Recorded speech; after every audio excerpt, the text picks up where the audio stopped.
यहाँ के जो जाट समाज के हमारे नौजवान हैं, जाट समाज को दिल्ली के अंदर आरक्षण नहीं है, भरतपुर, धौलपुर, डीग के जाटों को, और बाकी जो राजस्थान के जाट है वो ओबीसी के अंदर आते हैं, स्टेट के अंदर और दिल्ली के अंदर केंद्रीय सेवाओं के अंदर। भरतपुर, धौलपुर पहले जिले थे, अब डीग एक नया जिला बन गया, 3 जिले हो गए। पहले भरतपुर, धौलपुर के नाम से दो जिलों का ही आंदोलन चल रहा था, और उसमें भरतपुर, धौलपुर को पहले स्टेट ओबीसी के अंदर लिया भी था। पूर्व की सरकारों ने, कांग्रेस सरकार ने, बीजेपी सरकार ने प्रयास किया। एक बार सुप्रीम कोर्ट ने 2014 के अंदर भाजपा की सरकार आई तो 14 में धौलपुर, भरतपुर सहित हमारे 12-13 जो जाटों के स्टेट थे उनका आरक्षण दिल्ली में नहीं देने की बात करी। और हरियाणा का जाट लगातार हरियाणा के अंदर जाट आरक्षण को लेकर आंदोलित है, बहुत बड़ा संघर्ष किया। 3-4 दर्जन से ज्यादा नौजवानों ने सीने पे गोलियां खा के बलिदान दिया। जाट जो देश में सबसे बड़े आरक्षण के आंदोलन हुए उसमें राजस्थान का गुर्जर आंदोलन, हरियाणा का जाट आंदोलन, जिसमें सबसे ज्यादा साधक गुर्जर भाइयों ने 72 से ज्यादा और जाटों 40 से ज्यादा हरियाणा के अंदर दी। और महाराष्ट्र का जो मराठा आरक्षण का आंदोलन थे, गुजरात का पटेल पाटीदार लिंगायत से लेकर देश के अंदर अलग अलग आरक्षण के आंदोलन चले। निश्चित रूप से सरकार आश्वासन देती है तो उसके बाद मुकर जाती है, और फिर उन लोगों को कहीं ऐसा लगता है कि हमें वादा करके सरकार की मुकरी। यही कहानी धौलपुर, भरतपुर, नए जिले डीग के जाटों के साथ हो रही है। जाट समाज स्टेट के अंदर बीजेपी की सरकार है, दिल्ली में बीजेपी की सरकार है, और इस बार जब ये लोग आंदोलित थे पिछले कुछ महीनों पहले, तब यहाँ के 2 मंत्री जाके उनको आश्वासन दे के आए और उन्होंने कहा भाई केंद्र की सूची के अंदर जल्दी आपको शामिल करा देंगे। वसुंधरा के समय दिल्ली चिट्ठी भेजेगी आरक्षण देने के बाद, दोबारा कोर्ट की जो राइडर था उसको हटा के उसके बाद स्टेट ओबीसी में भरतपुर, धौलपुर, डीग के जाटों को भी आरक्षण का लाभ मिल रहा है, लेकिन दिल्ली के अंदर नहीं मिल रहा है। और वसुंधरा के बाद गहलोत, और गहलोत के बाद दोबारा भजनलाल सरकार, इन्होंने भी दिल्ली के अंदर भरतपुर, धौलपुर, डीग के जाटों को आरक्षण की बात कही है। दिल्ली में ये आयोग के पास पेंडिंग है, आयोग अपनी रिपोर्ट दे और कैबिनेट चिट्ठी जारी कर देगा कि धौलपुर, भरतपुर और डीग के जाटों को भी राजस्थान के बाकी जाटों के साथ दिल्ली के अंदर, क्योंकि अपना दिल्ली में जाट समाज का आरक्षण सिर्फ राजस्थान के जाटों को ही है। तो ये इनकी वाजिब मांग है, और इसको लेकर डेरा मोड़ पे भी पिछले कुछ महीनों पहले आंदोलन किया था, और उसमें मुझे आमंत्रित किया, वहां के सांसद भी थी, बहुत से जाट नेता थे, मैं जाके भी आया था, और उस समय हमने समय कुछ मांगा था। अब आरक्षण संघर्ष समिति, जो जाट आरक्षण संघर्ष समिति बनी हुई है, उन्होंने 21 तारीख रखी थी। भरतपुर के अंदर लाखों लोग शामिल होंगे और दिल्ली को चेतावनी देंगे कि हमारा हक अधिकार हम लेकर रहेंगे, जाट समाज को, डीग, भरतपुर, धौलपुर के जाटों को दिल्ली में आरक्षण का लाभ मिले, ये उनकी मांग है। और 21 को जब कुछ परिजन और कुछ नीट के बच्चे मेरे से मिले, उन्होंने कहा साहब 21 को तो नीट का एग्जाम है, तो इसको तारीख को आगे बढ़ाओ। हमने तुरंत तो उसको 21 का उनसे आग्रह किया आरक्षण संघर्ष में, मैं तो इसको एक दिन आगे बढ़ाओ, बल्कि संडे ठीक रहता हम लोगों के लिए, सब लोग फ्री रहते हैं, लेकिन फिर भी बच्चों का ध्यान रखते हुए हमने 22 तारीख इसकी करी है। और 22 तारीख को उन्होंने मुझे आमंत्रित किया है भरतपुर के जाट आरक्षण आंदोलन का जो महारेला हो रहा, 2 लाख से ज्यादा वहाँ लोग जुटेंगे कल, और मैं पूरे नौजवानों के साथ यहाँ से आरक्षण आंदोलन करते। पहले भी विधानसभा और लोकसभा के अंदर दर्जनों बार मैंने धौलपुर, भरतपुर, डीग के जाटों का आरक्षण की पैरोकारी करी, और मैं जाट समाज ही नहीं, चाहे गुर्जर आरक्षण आंदोलन चला, चाहे दूसरे आरक्षण के आंदोलन चले, जहां भी मेरी आवश्यकता पड़ी, मैं प्रत्येक समाज के आरक्षण के पक्ष में रहा। चाहे आर्थिक आजाद आरक्षण की बात चली, वहां भी हनुमान बेनीवाल का स्टैंड क्लियर था। लड़ते हैं लोकसभा और विधानसभा के अंदर, तब लोग ये सोचते हैं भाई ये हमारी लड़ाई है, इनको आमंत्रित करना। इसलिए भरतपुर विशेष रूप से वहां की जो आरक्षण संघर्ष समिति है उसने मेरे पे बड़ा भरोसा किया और मुझे कल आमंत्रित किया। कल मैं हजारों लोगों के साथ कल भरतपुर के जाट आरक्षण आंदोलन की जो सभा हो रही है संघर्ष समिति की, उसके अंदर मैं अपनी उपस्थिति दर्ज कराऊंगा। और दिल्ली सरकार को हमारी चेतावनी कल भरतपुर से कि अगला कदम क्या होगा वो सभा स्थल से हम तय करेंगे कि कल हमारा अगला कदम क्या होगा, कि वहीं से तय होगा।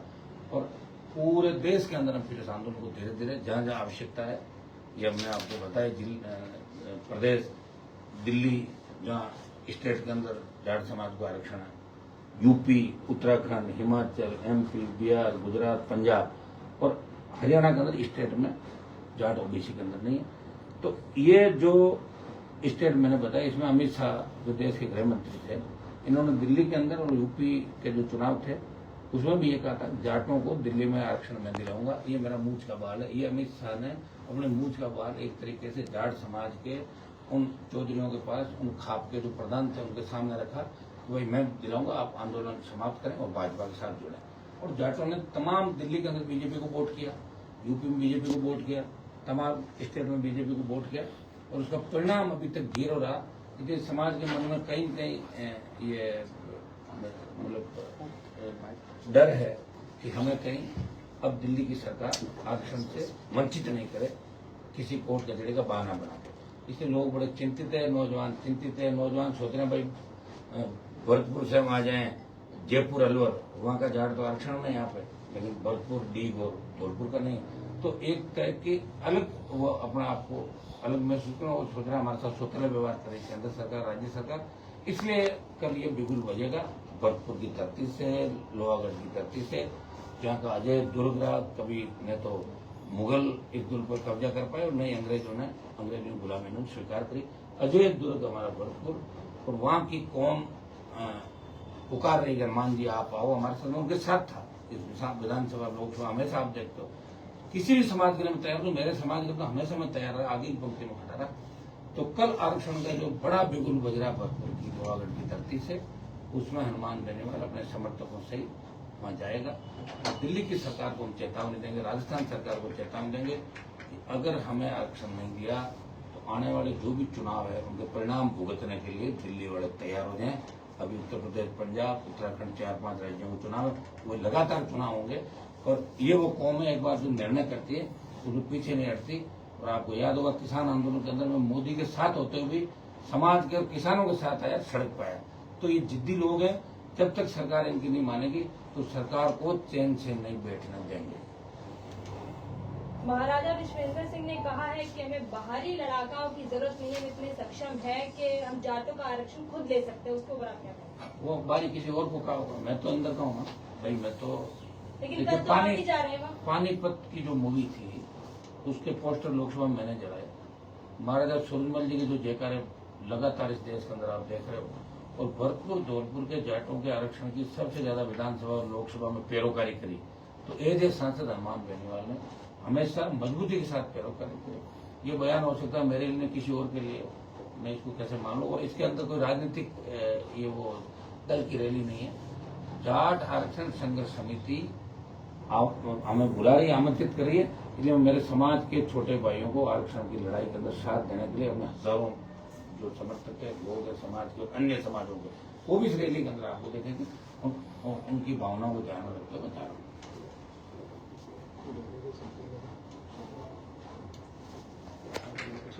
पूछो, फिर कोई याद रह जाएगा आप पूछो।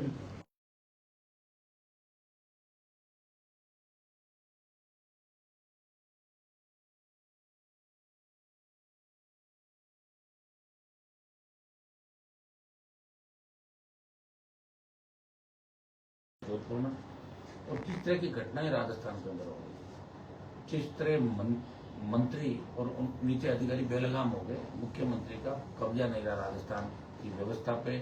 मुझे लग रहा है कि सीएम को ऐसे हालात में इस्तीफा दे देना चाहिए। अब नहीं समझ रहा राजस्थान इनसे, सिवाय मजाक के पात्र बन के रह गए। उनके हर बयान का मजाक उठता है और अब तो मजाक की जो किताबें छप रही है, मुझे लग रहा है उसमें भी इनके नाम की किताबें, भजन लाल जी के नाम से मजाक के जो चुटकुले चलेंगे वो इनकी किताब आने वाले समय में ज्यादा चलेगी। राजस्थान में पूरा वेस्टर्न राजस्थान और जयपुर हम बैठे, यहाँ पीने के पानी को लेकर बहुत बड़ी दिक्कत है और सरकार शुद्ध नहीं ले रही। जून में उनको याद आ रहा है कि कंटेंजेंसी से ट्यूबवेल खुदाएंगे, पाइपलाइन साफ करेंगे। ये काम जनवरी में कर लेते हैं। पता था ना मई, जून, अप्रैल तो आने वाला ही है। पर एमपी एमएलए को भी जो कंटेंजेंसी का बजट है वो नहीं दिया गया। दुर्भाग्य राजस्थान का स्वास्थ्य सेवाएं कल में बीकानेर जाके आया था, क्योंकि इन्फेक्शन ज्यादा है, हॉस्पिटल में नहीं गया। मेरी टीम पहले गई थी। इस तरह पशुताएं दम तोड़ रही है और स्वास्थ्य मंत्री मौज मस्ती के अंदर मस्त है, तो कोई लेना देना नहीं। जिसका ये बयान है कि पशुताएं ना सरकार भारतीय जनता पार्टी के लोग दुखी हैं कि आखिर हम किसके पास जाएं, क्योंकि वसुंधरा जी से बड़े मुश्किल से मैंने पिंडा छुड़ाया, तो भजनलाल जी आए, सोच रहा पिंडा वसुंधरा छोड़ के भजनलाल जी जाए काम लोग। भाई आम कार्यकर्ता को बीजेपी ने सीएम बनाया, लेकिन बदले में 2.5 साल में क्या मिला? 11 सीट हारी लोकसभा की और 5 में जो जीते बेचारे हाथाजोड़ी करके जीते हमारे देशों की। अरे साहब आम मजना मर जाएंगे, 16 जोड़ लो, 16 हारे हुए थे ये। और यही हालात है तो राजस्थान में आगे, तो राजस्थान का माइंड लोगों का सेट है। अब हमें माइंड सेट में इतना ही करना है कि जो माइंड बीजेपी बीजेपी है ना, उसको ये करना बीजेपी आरएलपी फिर कांग्रेस, ऐसा माइंड सेट हो जाएगा। इस बार नौजवान निकल पड़ा, देखो आप सड़कों पे 3-3, 4-4 बजे सुबह देखो खड़े हैं लोग, लाखों लोग खड़े हैं, बस हो गया बदलाव करेंगे।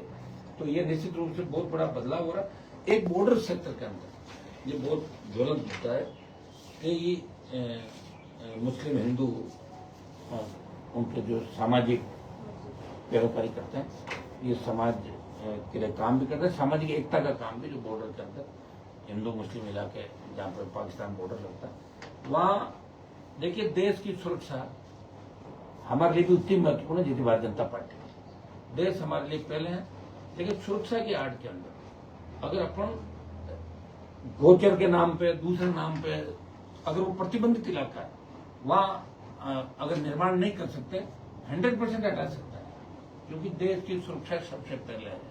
लेकिन आप टारगेट करके वहां से 50 किलोमीटर, 40-60 किलोमीटर किसी गांव से अगर बिना नोटिस दिए आप एक मस्जिद हटाते हो और उस इलाके में जो दूसरा अतिक्रमण है गोचर उसमें नहीं हटाते हो, तो कहीं न कहीं मुस्लिम समाज को लग रहा है कि हमारे साथ भेदभाव किया जा रहा है। मेरा सरकार से आग्रह, राजस्थान की सरकार, दिल्ली की सरकार से, देखिए मंदिर मस्जिद आपने जयपुर में भी हटाए, लोगों की धार्मिक भावना इनसे जुड़ी हुई है। एक बार लोगों से बात करें, जो हमारी देश की सुरक्षा के अंदर आड़े कोई भी चीज आ रहा, पक्का निर्माण, उसको ध्वस्त करें, हटाएं, उसमें हम साथ हैं। लेकिन उसकी आड़ के अंदर आप 1000 आदमी ले जा रहे हो, 500 पुलिस ले जा रहे हो, लोगों को घरों बंधक बना के वही तोड़ रहे हो। अरे भाई क्या कर रहे हो, किसके कहने से करो? कोई नोटिस दिया क्या आपने? 50 किलोमीटर दूर कौन सी अगर मंदिर मस्जिद है तो कौन सी सुरक्षा के अंदर बाधक है, ये हम जानना चाहते हैं। किसी भी समाज की भावनाओं को ठेस नहीं लगे, विशेषकर बाड़मेर जैसलमेर के मुस्लिम समाज के बहुत से लोगों ने मेरे से बात करी, और मैं दिल्ली की सरकार और बीजेपी की राजस्थान की सरकार को कहना चाहता हूं कि चला के धार्मिक भावनाओं को ठेस नहीं पहुंचाएं। आप अगर करना है तो राजस्थान में विकास करें, बेरोजगारों को रोजगार दें, और जो दिल्ली में हमारी लंबित योजना है उनको पूरा करके लाएं। और सिंचाई का पानी कैसा है सुनो, बिजली के मामले में काम कराएं, टोल मुक्त की कोई बात करें, या स्टेट हाईवे जैसे टोल मुक्त किया वसुंधरा के समय हमारे दबाव में, वो वापिस आप करें, कुछ ऐसा करें, पेपर लीक की घटनाएं नहीं हो। आरपीएससी को ठीक करें, आरपीएससी को तो आपने ठेके में दे दिया एक तरीके से, ये तो गहलोत ही कर रहे थे। गहलोत ने जिन मेंबर्स के लिए कहा कि इनको बनाना मेरी भूल थी, उनको तो आप पूरा जिम्मा सौंप रहे हो आरपीएससी का। आरपीएससी के अंदर ले जाके कहाँ से डाल रहे हो मेंबर, पता ही नहीं किसका परिचय बाद में पता चलता ये कौन है। राजनीतिक नियुक्तियां आरपीएससी के अंदर बंद होनी चाहिए। ये मैं नहीं कह रहा हूँ, अमित शाह, मोदी और नड्डा जी कह के गए थे तीनों कि हमारी सरकार बनी तो एसआई भर्ती के अंदर ये करेंगे, हम ये नीट की सीबीआई जांच कराएंगे, हम आरपीएससी का पुनर्गठन करेंगे यूपीएससी की तर्ज पर। कब करेंगे? 2.5 साल हो गए। जिसको भी बनाओगे वो बंटा धार करेगा, 100, 200, 500 अपने रिश्तेदार लगा लेगा, और बाद में टाटा बाय बाय कितना होता, कितने केस में जेल पकड़ी है? 200 नहीं पकड़े होंगे, 600 तो फर्जी थे, और उनके रिश्तेदारों को जोड़ो 1300 मुस्लिम बनता है उसी एक एसआई भर्ती के अंदर। कौन लड़ रहा है? समय आने के बाद सब लोग भूल जाते हैं, लोग मंत्री बन जाते हैं, अपना टाइम पास करते हैं, आगे देख लें कौन सा दल में जाना है या नहीं जाना, वो आगे कितने करेंगे। तो हम लड़ाई लड़ रहे हैं राजस्थान के नए निर्माण की। कोई नौजवान आत्महत्या नहीं करे, कोई परेशान छात्र सुसाइड नहीं करे, किसी तरह की तकलीफ नहीं हो, कानून का राज हो, बहन बेटियां 12 बजे भी सुरक्षित निकले सड़कों पे, ऐसी व्यवस्था में राजस्थान के अंदर कर्ज मुक्त किसान और रोजगार, डिग्री से पहले रोजगार की गारंटी, ये राजस्थान हम चाहते हैं। तो रिफाइनरी के अंदर जो आग लगी, जो जिला कलेक्टर बालोतरा के अंदर बैठा है, वो तो रिफाइनरी का जो एरिया और रिफाइनरी की जो बिल्डिंग और इनका पेट्रोलियम वालों को चल रहा है, उसमें उन्होंने बड़ा बंगला हथिया रखा है, 3-4 फ्लैट ले रखे हैं वहां पर, और इतना बड़ा ताकतवर आदमी है कि मोदी की सभा से पहले इतनी बड़ी आग लग जाए और कलेक्टर हटे नहीं, इसे आप अंदाज लगा सकते हो इस सरकार में कुछ भी हो सकता है। आप अभी तो आगे देखो कितनी गिरावट आई है, अभी तो बहुत गिरावट आई है, और आगे आगे देखोगे आगे आगे कितनी गिरावट इस सरकार के अंदर आती है, और जिस तरह की बयानबाजी हो रही है उसे देख के लग रहा है कि कांग्रेस और भारतीय जनता पार्टी ने राजस्थान को लूटने के लिए फिर से हाथ मिला लिया और आगामी तैयारी चालू कर ली कि हमारे हित कैसे रहे। कुछ गिने चुने लोगों को जाति के नाम से मंत्री बना दो, कुछ को राज्यसभा में भेज दो, कुछ को इधर भेज दो, कुछ को उधर भेज दो, वो चेहरे देखेंगे ये फलानी जाति से फलानी जाति से। और मजबूत जो लड़ाके लोग हैं वो कहीं कहीं लोग इस व्यवस्था के अंदर उनका दम घुट रहा है। और राष्ट्रीय लोकतांत्रिक पार्टी इस बार राजस्थान का बड़ा विकल्प बनेगी। आप देखना, आप बार बार तेजी समझो, कई कारण हो जाते हैं, कई कमियां रह जाती है। और चूंकि राजस्थान में परंपरा नहीं रही तो परंपरा हमने चालू करी पार्टी बना के, समय लग सकता है लेकिन 28 राजस्थान के नौजवानों का हाथ में होगा, उनके मन पर सत्ता राजस्थान के अंदर आएगी। नेताजी तबादले खोल दिए गए हैं लेकिन अभी भी आम कर्मचारियों को नेताओं के पैर पकड़ने पड़ रहे हैं। देखिए, तबादले खोल दिए तो भारतीय जनता पार्टी के कुछ विधायकों को जो पैसा कमाने का कई जगह मौका चूक गए, उनको एक अच्छा मौका मिल गया, उनके लिए दिवाली आ गई। जो 40% वाले हैं 30% निहाल हो गया, अभी तो लिस्टें बनाने लग गए। तो इस तबादले सीजन में 2 करोड़ ले पड़ो, 1 करोड़ ले पड़ो, 5 करोड़ ले पड़ो, ये धंधा करेंगे। और क्या, तबादला वाजिब लोगों का नहीं होता और एक धंधा हो गया। लोग नेताओं का तबादला कराने जाते नहीं, सिर्फ उन्हीं नेताओं के पास जाते हैं जो पैसा लेकर उनका काम निकाल दे। बाकी तबादला सबको पता कैसे तबादला स्वास्थ्य कैसे मंत्री नहीं। जी के पैर में पड़ती हुई नजर आ रही है एक नर्सिंग कर्मी। स्वास्थ्य मंत्री को तो मैंने बता दिया ना, वो अभी पारिवारिक कलह के दौर से गुजर रहे हैं। बड़ा पारिवारिक कलह, कभी भी बम फूट सकता है बड़ा। Thank you sir.